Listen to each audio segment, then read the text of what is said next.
انہوں نے دین میں ہمیشہ بگاڑ واقع کیا ہے۔ یہ ہمیشہ قرآن و سنت کی پاکیزہ اور نورانی تعلیمات سے منحرف رہے ہیں، اہل سنت کے مسلک کے ہمیشہ یہ مخالف رہے ہیں۔ دیکھیں ہمارے پاس ایک بڑا واضح اور آسان دین تھا، کاش ہم اس دین کو اپنا لیتے اور شریعت کی وہ جو آسان سہل بل اصل جو تعلیمات تھیں ان کو اپناتے تو ہمارے لیے ان میں عافیت کا راستہ ہوتا۔ تو اب انہوں نے ختم شریف نکالا۔ ختم کیا جی؟ جو ہی انسان مرتا ہے بس اس کی چرپائی کے ارد گرد بیٹھ جاتے ہیں جی، پہلے تو جناب سورہ یاسین سے سلسلہ شروع کرتے ہیں، قریب المرگ کے بعد سورہ یاسین پڑھو جی، پتہ نہیں ایک ضعیف روایت کی بنیاد پر وہ سلسلہ شروع کر دیا۔ یہ ایک الگ بات ہے، کوئی بندہ مثال قریب المرگ ہو، قریب الموت ہو، وہ کہتا ہے کہ میرے سامنے قرآن کریم پڑھیں، وہ ایک الگ چیز ہے، ہم پڑھنا شروع کر دیں۔ کیوں؟ وہ کہتا ہے کہ میں ایسے ذرا مانوس ہو جاؤں گا، میرے دل کو اطمینان ملے گا، میں اللہ کی کلام سنوں گا آخری وقت میں، وہ ایک الگ بات۔ ایک ہے کہ اس کو بطور خاص بھائی سورۃ یاسین پڑھنے سے یہ اور وہ ہو جاتا ہے، یہ بات تو صحیح نہیں، اس پر کوئی صحیح شرعی دلیل نہیں یا صحیح حدیث اس پر کوئی دلیل نہیں ہے۔ پھر اس کے بعد کیا ہوتا ہے؟ تیسرا ہوتا ہے، پھر چوتھا ہوتا ہے، پھر 7واں، پھر 10واں، پھر 40واں، پھر برسی۔ لوٹ مار کے طریقے ہیں یہ سارے کے سارے، انہوں نے قوم کی کمر توڑ کے رکھ دی ہے۔ کوئی لمحہ ایسا نہیں جس میں قوم کا مال ہڑپ نہ کرتے ہوں، قوم کا مال نہ کھاتے ہوں، لوگوں کو دین کے نام پر نہ لوٹتے ہوں۔ ہم سوچتے ہیں کہ اتنی بے باکی لوگوں میں کیسے آ گئی ہے۔ یہ قرآن و سنت کی نصوص آج پیش کر رہے ہیں کہ قرآن کی اس آیت سے ہمارا یہ عمل ثابت ہوتا ہے، حدیث پیش کرتے ہیں کہ اس حدیث سے ہمارا یہ عمل۔ ہم کہتے ہیں کہ قرآن حدیث پہلے انہوں نے نہیں پڑھا، صحابہ یہ قرآن حدیث نہیں پڑھتے تھے، تابعین تبع تابعین، ائمہ دین ائمہ ہدا یہ قرآن سنت کی تعلیمات سے واقف نہیں تھے، یقیناً تھے، لیکن اس کے باوجود وہ ان اعمال سے ناواقف تھے جو آج کے بدعتی جن کو دین سمجھتے ہیں۔ ہم لوگوں کو دعوت فکر دیتے ہیں کہ دین سمجھا جا چکا ہے، شرعی احکام مرتب ہو چکے ہیں، اب ضرور صرف عمل کرنے کی ہے۔ ائمہ نے ہمارے سامنے عقیدہ اسلامی پیش کر دیا، قرآن سنت کی نصوص سے جو اسلامی عقیدہ تھا اس پر مشتمل کتابیں مرتب کر دی ہیں، جو احکام تھے وہ بھی ہم پر واضح کر دیے ہیں۔ اب ہمیں ضرورت اس امر کی ہے کہ ہم محدثین کے مسلک، ائمہ دین اور اہل سنت کے مسلک پر چل کر ان سے دین سیکھیں۔ اس حوالے سے یہ جو لاکھ نکالتے ہیں نا، وہ سنگریزے کہیں پڑے ہوتے ہیں، کہیں جناب وہ دانے پڑے ہوتے ہیں، کہیں چنے پڑے ہوتے ہیں، کہیں گٹھلیاں پڑی ہوتی ہیں، پھوڑی ایک انہوں نے ایک قائم کر رکھی ہوتی ہے، لوگ بیٹھے ہوتے ہیں اور ایک چادر پر وہ بھی پڑھ رہے ہیں ایسے ساتھ ساتھ گپے بھی چلتی ہیں، پڑھتے بھی ہیں۔ کوئی آئے گا 20-50 پتہ نہیں کیا پڑھتے ہیں، لا الہ الا اللہ پڑھتے ہیں، سبحان اللہ پڑھتے ہیں، دروشی پڑھتے ہیں، اللہ عالم کیا پڑھتے ہیں، جو پڑھتے ہیں یہ بدعت کے زمرہ میں آتا ہے، اس کی کوئی شرعی حیثیت نہیں ہے۔ آپ 1 لاکھ نہیں 10 لاکھ بھی پڑھ لیں یہ بدعت ہی ہوگا، مرنے والوں کو کوئی فائدہ نہیں اور آپ کو نقصان ہی نقصان ہے۔ کیوں؟ اس لیے کہ یہ دین نہیں ہے۔ کلمہ پڑھنا تو مشروع ہے، لا شک فی ولا ریب فی، درود شریف پڑھنا عبادت ہے، اس میں کوئی شک نہیں، یہ تو اللہ کی سنت ہے اور محمد پاک صلی اللہ علیہ وسلم کا دین ہے، اس میں رب کی رضا ہے۔ ایک بار درود پڑھنے پر 10 نیکیاں ملتی ہیں، 10 گناہوں کی معافی ہوتی ہے، 10 درجات کی بلندی ہوتی ہے، اللہ رب العالمین 10 رحمتیں فرماتے ہیں۔ لا شک ولا ریبہ، یہ تو ہمارے ایمان و دین کا حصہ ہے، لیکن اس کا کوئی محل موقع بھی تو ہوتا ہے نا۔ ہم ایسے ہی پڑھنا شروع کر دیں۔ عبداللہ بن عمر رضی اللہ تعالیٰ جلیل القدر صحابی ہیں، ان کے متعلق ہے کہ سنن ترمذی اور مستدرک حاکم کے اندر ایک روایت ہے کہ ان کے پہلو میں ایک شخص تھا جس نے چھینک لگائی، تو اس نے کہا الحمدللہ والسلام علی رسول اللہ، تمام تعریفیں اللہ کے لیے ہیں، رسول اللہ صلی اللہ علیہ وآلہ وسلم پر سلام ہو۔ تو آپ نے اس شخص کو روکا ٹوکا، بھئی ایسا مت کہو، بتایا میں بھی اللہ کی تعریف کرتا ہوں، میں بھی نبی کریم صلی اللہ علیہ وسلم کو سلام کہتا ہوں، لیکن یہاں نبی پاک صلی اللہ علیہ وسلم کی تعلیم نہیں ہے۔ ہم تو کہتے ہیں کہ نبی پاک صلی اللہ علیہ وسلم کی تعلیمات کو مد نظر رکھیں، آپ کے فرمودات ارشادات کو مد نظر رکھیں، اللہ کی وحی کو اور اللہ کے علم کو بنیاد بنائیں دین کے احکام میں، لیکن ایسا دین اپنائیں جس طرح صحابہ نے اپنایا، ایسے دین کو اختیار کر جس طرح ائمہ دین ائمہ اہل سنت نے اپنایا۔ بدعتی جو ہیں یہ بے باک ہوتے ہیں، ان کے پاس کوئی دلیل نہ بھی ہو تو جھوٹ موٹ پر اپنے مذہب کی بنیاد ڈال کر لوگوں کو گمراہ کرتے رہتے ہیں۔ آپ حیران ہوں گے، ملا علی قاری صاحب ماتریدی مذہب کے ہیں، انہوں نے ایک مشکات کی شرح لکھی ہے، اس کا نام ہے مرکات۔ وہ اس مرکات کے اندر انہوں نے ایک روایت ذکر کی ہے، اور بدعتی اس روایت کو بنیاد بنا کر یہ آج 70,000 اور 1,00,000 اور 1,25,00,000 جو ہے نا جی یہ ذکر ثابت کر رہے ہیں. آج آپ کے سامنے وہ روایت پیش کرتے ہیں اور آپ کو اللہ کا ڈر اور خوف دلاتے ہیں اور انصاف کا آپ سے مطالبہ کرتے ہیں. آپ اس روایت کو سنیں اور پھر بتائیں کہ آیا جو لوگ یہ جو لاکھ نکالتے ہیں ان کا مذہب بے بنیاد ہے کہ نہیں, وہ دین میں ایک زیادتی اور بدعت کا کام کر رہے ہیں کہ نہیں کر رہے. وہ روایت کیا ہے؟ وہ لکھتے ہیں کہ شیخ محی الدین ابن عربی کہتے ہیں کہ مجھے حضور سے یہ حدیث پہنچی ہے کہ نبی کریم صلی اللہ علیہ وسلم نے فرمایا من قال لا الہ الا اللہ 70,000 غفر اللہ لہ ومن قیل لہ غفر اللہ لہ ایضا. جو شخص 70,000 مرتبہ لا الہ الا اللہ کہے اللہ تعالیٰ اس کی مغفرت فرمائے گا, اور جس کے لیے اتنی بار کہا جائے اسے ایصال ثواب کیا جائے تو اس کی بھی مغفرت فرما دے گا. یعنی جس کے لیے یہ لا الہ الا اللہ کہا جائے اس کی بھی مغفرت فرما دے گا. کہتے ہیں ابن عربی صاحب کہتے ہیں چنانچہ میں نے اتنی مقدار میں لا الہ الا اللہ پڑھا اور اس میں کسی کے لیے خاص نیت نہ تھی, یعنی اپنے لیے پڑھا. میں اپنے دوستوں میں سے ایک دوست کے ہاں دعوت پہ گیا, وہاں ایک ایسا نوجوان موجود تھا جس کی کشف کی بڑی شہرت تھی. وہ کھانا کھاتے کھاتے رو پڑا, رونے لگا. میں نے اس سے پوچھا, اس نے بتایا کہ میری ماں کو عذاب ہو رہا تھا. میں نے جب دیکھا چنانچہ میں نے دل میں اپنے پڑھے ہوئے کلمہ طیبہ کا ثواب اپنی ماں کو بخش دیا. تھوڑی دیر بعد وہ جوان ہنسنے لگا اور کہنے لگا کہ اب میری ماں جو ہے وہ اچھی حالت میں ہے اور میں اپنی ماں کو اچھی حالت میں دیکھ رہا ہوں. ابن عربی کہتے ہیں کہ میں نے حدیث پاک کی صحت, یعنی اس حدیث کا صحیح ہونا, اس حدیث پاک کی صحت اس نوجوان کے کشف سے جانی اور اس کے کشف کی صحت کلمہ طیبہ کی صحت سے پہچانی. یہ جناب مرقات شرح مشکات کتاب الصلاۃ ہے, باب ما علی الماموم, حدیث 1142 کتاب جلد 3 صفحہ 222 پر یہ بات مذکور ہے. آپ حیران ہو جائیں, یہ کائنات کا سب سے بڑا جھوٹ جو محمد کریم صلی اللہ علیہ وآلہ وسلم کی ذات گرامی پر ابن عربی ظالم نے باندھا ہے. یعنی وہ کہتا ہے کہ حدیث کی صحت میں نے اس نوجوان کے کشف سے جان لی. کون سی حدیث؟ وہ نوجوان ہو سکتا ہے کوئی شیطان ہو, شیطانی شکل میں متشکل ہو, اس مجلس میں آیا ہو, کیا خیال ہے؟ ابن عربی ظالم تھا. اور میں آپ کو بتاؤں کہ ملا علی قاری صاحب کی یہ دوغلی پالیسی اور ان کا ظلم اور ان کی زیادتی اور ان کا تضاد آپ ملاحظہ کر لیں کہ انہوں نے ابن عربی سے یہ قول نقل کیا کہ ابن عربی کون ہے. پہلے تو یہ معلوم کریں, ابن عربی کی بات تو تب مانیں کہ پہلے جان لیں کہ ابن عربی کون ہے. ابن عربی اس کا نام محمد بن علی بن محمد الطائی الحاتمی المکی ہے جی. یہ 638 میں مر گیا تھا. اس کا لقب ہے محی الدین. محی الدین اس کا لقب, اس لقب سے وہ معروف ہے. تو یہ ملحد تھا, زندیق تھا, زال تھا, مضل تھا, اور یہ وحدت الوجودی جو ہیں وحدت الوجود کا عقیدہ رکھنے والے, ان کا یہ امام تھا. بلکہ ان غالی صوفیوں کا یہ گرو تھا. یہ اتنا ظالم شخص تھا کہ اس کے کفر پر محدثین نے, علماء دین نے کتابیں لکھی ہیں. مثال کے طور پر علامہ بقائی یہ 885 میں فوت ہوتے ہیں. ان کی کتاب ہے تنبیہ الغبی الی تکفیر ابن عربی.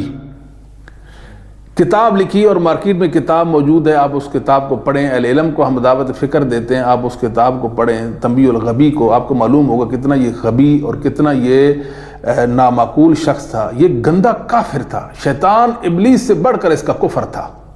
یہ کہا کرتا سبحان من اظہر, سبحان من اظہر الاشیاء, سبحان من اظہر الاشیاء وہو عینھا. پاک ہے وہ ذات جس نے یہ چیزیں ظاہر کر دیں, یہ جانور, یہ پہاڑ, یہ پرندے, یہ چرندے, یہ کائنات کے سارے سلسلے. وہو عینھا, وہ خود یہی ہے. ہر چیز کو اللہ کہتا تھا. وہو عینھا, ہر چیز اللہ ہے. یہ بندر, یہ خنزیر, یہ کتے, یہ انسان, یہ جن, یہ پرندے, یہ جو کچھ کائنات میں ہے وہ سارے کے سارا اللہ یہ کہتے. سبحان من اظہر الاشیاء وہو عینھا. اور اس کا کفر اس کی کتاب فصول حکم کے اندر اور اس کی کتاب الفتوحات المکیہ کے اندر آپ پڑھیں، آپ کانوں کو ہاتھ لگیں، اس کافر کو پڑھنے والا انسان نامراد ہو سکتا ہے، کبھی بھی سعادت اس کو نصیب نہیں ہو سکتی۔ وہ کالا کافر تو بن سکتا ہے، وہ کتے اور بندر خنزیر سے تو بڑھ سکتا ہے، لیکن انسانیت کے درجے سے تو خارج ہو سکتا ہے، اس کو تقوی نصیب نہیں ہو سکتا۔ یہ ایسا گندا ظالم شخص ہے ابن عربی، یہ کافر تھا، پرلے درجے کا کافر تھا۔ اس نے وہ کفر بکا جو یہود و نصارہ کے وہم و خیال میں بھی نہیں تھا، یعنی اکفر من الیہود والنصارہ اس کو کہہ سکتے ہیں۔ یہ یہودیوں سے برا کافر ابن عربی، لیکن بعض صوفی اس کو اپنا امام سمجھتے ہیں۔ ہم حیران ہیں اس بات پہ، آپ کو بتانا یہ چاہتے ہیں کہ مرآت شرح مشکات کے اندر ملا علی قاری نے ابن عربی سے یہ روایت ذکر کر دی۔ ابن عربی کہتا ہے کہ مجھے صحت کا علم اس نوجوان کے کشف سے حاصل ہو گیا۔ کیا جو حدیث ہوتی ہیں اس طرح جھوٹے جعلی گمراہ صوفیوں کی جو باتیں ان سے ثابت ہوتی ہیں، یا حدیث کو صحت اور سقم کے حوالے سے جان پر پہچان کرنے کے حوالے سے حدیث کی محدثین کی اصولوں کو دیکھا جائے گا؟ کوئی ہے ایسا کوئی کہے کہ اس حوالے سے نبی کریم صلی اللہ علیہ وسلم کی سند ہمارے پاس موجود ہے؟ کس کتاب کے اندر، حدیث کی کس کتاب میں اس کی سند، اس کا راوی کون ہے، اس کو بیان کرنے والا کون ہے؟ یہ ایک اڑتی اڑتی روایت شیطان نے گھڑی، شیطان کے حواریوں نے اس کو نبی پاک صلی اللہ علیہ وسلم کی طرف منسوب کیا اور پھر امت کے اندر اس کو مشہور کر دیا۔ ملا صاحب نے، ملا علی قاری صاحب نے مرکات شرح مشکات کے اندر اس کو ذکر کر دیا اور بدعتیوں کے ہاتھ لگ گئی۔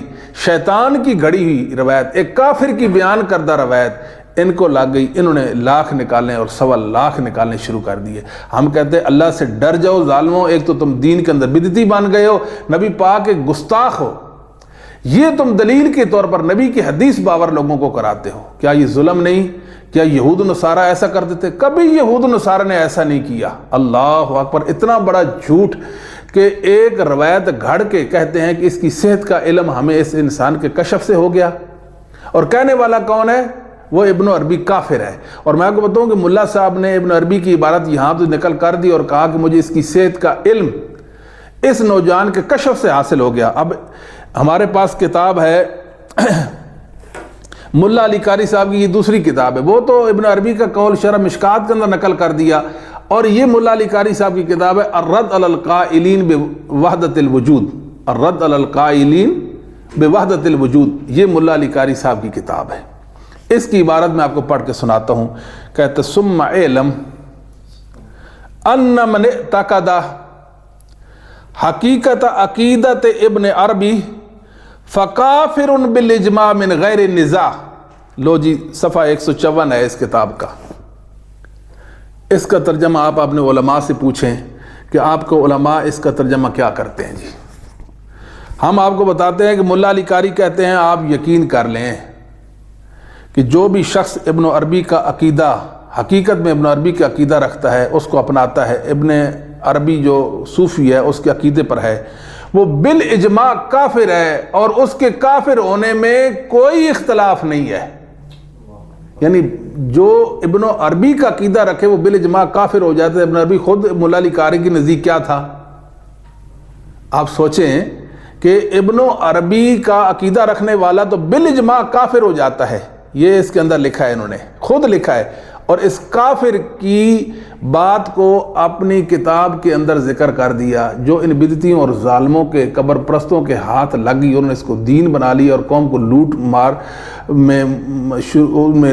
مار شروع کر دی اور لاکھ نکالنے شروع کر دیے۔ چادر بچھا لی، لو جی پڑھے جا رہے ہیں۔ کیا پڑھتے ہو تم؟ دلیل کیا ہے تمہارے پاس؟ ایک کافر نے ہمیں بتایا ہے کہ نبی پاک صلی اللہ علیہ وسلم کی حدیث ہے۔ ظالموں اللہ سے ڈر جاؤ، ہم یہی کہتے ہیں، یہ ہماری سختی نہیں ہے، یہ ایک نصیحت اللہ کے لیے، ہم نبی کریم صلی اللہ علیہ وآلہ وسلم کے طرفدار ہیں، تب آپ کو یہ بات کہتے ہیں۔ کیا یہ رسول پاک کی گستاخی نہیں؟ ایک کافر کی بات کو نبی پاک کی بات قرار دیں، شیطان کی لعین کی بات کو اللہ کا دین قرار دیں۔ وہ ظالم شخص کون تھا؟ وہ نوجوان، کیا خیال ہے جس کے مطابق ابن عربی کافر نے ہمیں بتایا کہ وہ جناب رونے لگا، مجھے ماں نظر آئی، میری ماں کو جناب یہ وہ ہو رہا تھا، میں نے وہ جناب جو دل میں کلمہ لا الہ پڑھ رکھا تھا، ماں کو اس کا ثواب مل کر دیا، اصال ثواب ہو گیا، میری ماں کے لیے جناب عذاب میں خفت ہو گئی اور میری ماں جو اچھی حالت میں چلی گئی۔ یہ ان ظالموں نے دین گھڑا جو شیطان سے ان کو نصیب ہوا اور لوگوں کے سامنے پیش کر کے اس پر آج عمل پیرا ہوتے نظر آتے ہیں۔ ان میں ایک انسان بھی ایسا نہیں جو اللہ سے ڈرنے والا ہو، ان میں ایک بھی ایسا نہیں جو عالم دین ہو جس کے پاس نافع علم موجود ہو، ان میں ایک رجل رشید نہیں ہے جو ان سے پوچھو کہ ظالموں یہ چادریں بچھا کر اوپر آپ نے سنگریزے اور یہ آپ نے گٹھلیاں اور یہ چنے رکھے ہیں پڑھ رہے ہو، کوئی دلیل نہیں ہے اس پر۔ یہ دلیل ہے کہ کافر کی بات اس کو آپ لوگوں نے دین بنا لا، اگر اس کے علاوہ کسی کی بات کوئی بات ہمیں پیش کریں لیکن ہم وہ بات نہیں سنیں گے، ہم تو یہ کہیں گے کہ سلف میں تمہارا امام کون ہے؟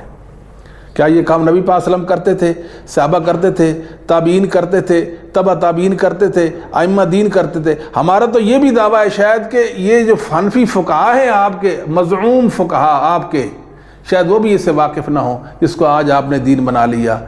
اللہ کے لیے آپ باز آ جائیں، پلٹ جائیں، محمد صلی اللہ علیہ وسلم کی طرف آ جائیں، اللہ کی رضا نصیب ہو جائے گی۔